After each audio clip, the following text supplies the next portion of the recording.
માંજલપુરના ધારાસભ્ય યોગેશ પટેલ ફરી ચર્ચામાં આવ્યા છે। શ્રીનાથજીના દર્શન કરી મૂકેલી ફેસબુક પોસ્ટ ચર્ચાનો વિષય બની છે। આગામી દિવસોમાં શહેરના પ્રમુખના નામની જાહેરાત થવાની છે। પોતાનો નહીં પણ બધાનો વિકાસ કરનાર પ્રમુખ મળે તેવી પ્રાર્થના કરી ભાજપના નવા કાર્યાલયના ઉદઘાટનનો ઉલ્લેખ કરીને વર્તમાન પ્રમુખ વિજય શાહને ટોણો માર્યો। સંવાદદાતા માનુ ચાવડા ફોનલાઈન પર જોડાયેલા છે। માનુ, વડોદરાના માંજલપુરના ધારાસભ્ય યોગેશ પટેલ ફરી ચર્ચામાં આવ્યા છે। આ વખતે વધુ જાણકારી। સોનલ, વડોદરાના ધારાસભ્ય યોગેશ પટેલ ફરીવાર ચર્ચામાં છે એમની એક સોશિયલ મીડિયાની પોસ્ટના કારણે, કારણ કે એ અત્યારે કુંભ મેળામાં જવા માટે નીકળ્યા છે અને શ્રીનાથજી દર્શન કરી અને એમને એમના ફોટા અને એની સાથે કોમેન્ટ લખી છે ને એના કારણે આખો મુદ્દો છે એ ચર્ચાનો વિષય બન્યો છે। કોમેન્ટમાં લખ્યું છે કે વૈષ્ણવોને ગમે એવા પોતાનું ન કરે પરંતુ લોકોનું વિચારે એવા પ્રમુખ મળે વડોદરાને। આ ઉપરાંત જે રીતે શહેર ભાજપ કાર્યાલયનું ઉતાવળે ઉદઘાટન કર્યું એને પણ એક રાજકીય સ્ટન્ટ ગણાવ્યો છે। આ મુદ્દાને લઈને અત્યારે ચર્ચાનો વિષય બન્યો છે।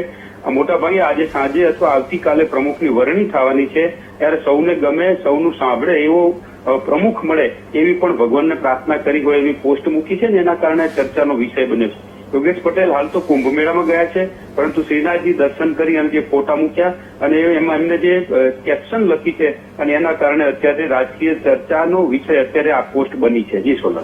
જી, વિજય શાહને તેમણે ટોણો માર્યો છે કાર્યાલય ઉદઘાટનનો ઉલ્લેખ કરીને, એ આખા મામલો શું છે? સોનલ, આખો મામલો એ છે કે આપને પણ યાદ હશે કે તખ્તીનો વિવાદ થયેલો। વિજય શાહે જે વડોદરા શહેર ભાજપનું કાર્યાલય બન્યું છે નવું કમલમ, તેનું કમૂરતામાં ઉદઘાટન કર્યું।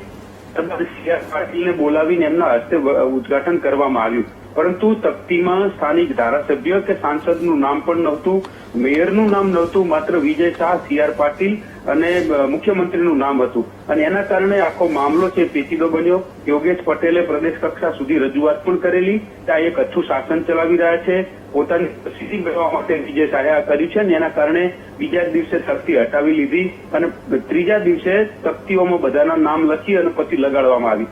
કમૂરતામાં જે મુહૂર્ત કરવામાં આવ્યું, ખાતમુહૂર્ત કર્યું, મતલબ એવો છે કે વિજય શાહ કાર્યકાળ પૂરો થાય એ પહેલા પોતાની તખ્તી લગાવવા માંગતા હતા અને એના કારણે કમૂરતામાં જ ઉદઘાટન કર્યું અને એને લઈને ચર્ચાનો વિષય બન્યો હતો।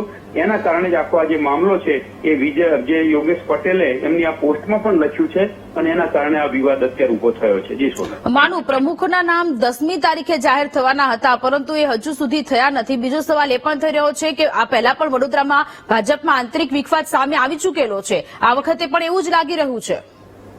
સોનલ, મુદ્દો એક છે, આ નામ પણ 10મી તારીખે જાહેર થવાના હતા પણ પ્રદેશ કક્ષાથી ટાળવામાં આવ્યું।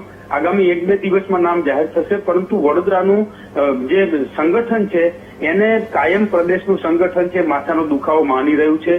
કોકના મામલાને લઈ અને વિવાદ ચાલતો હોય છે। છેલ્લે જે યોગેશ પટેલે વિજય શાહ પ્રત્યે નારાજગી વ્યક્ત કરી, પ્રદેશ કક્ષા સુધી રજૂઆત કરવામાં આવી, ત્યારબાદ પૂર્વ ધારાસભ્યો, પૂર્વ સાંસદ, પૂર્વ મેયરો એમની પણ એક મીટિંગ મળવાની હતી, જોકે પ્રદેશમાંથી ના કહેવામાં આવ્યું ને મીટિંગ ન મળી। એનો મુદ્દો પણ એ જ હતો કે વિજય શાહ રિપીટ ન થાય, અન્ય કોઈ વ્યક્તિને બેસાડવામાં આવે, એટલે વિજય શાહનો ઘણા બધા લોકો છે વિરોધ કરી રહ્યા છે।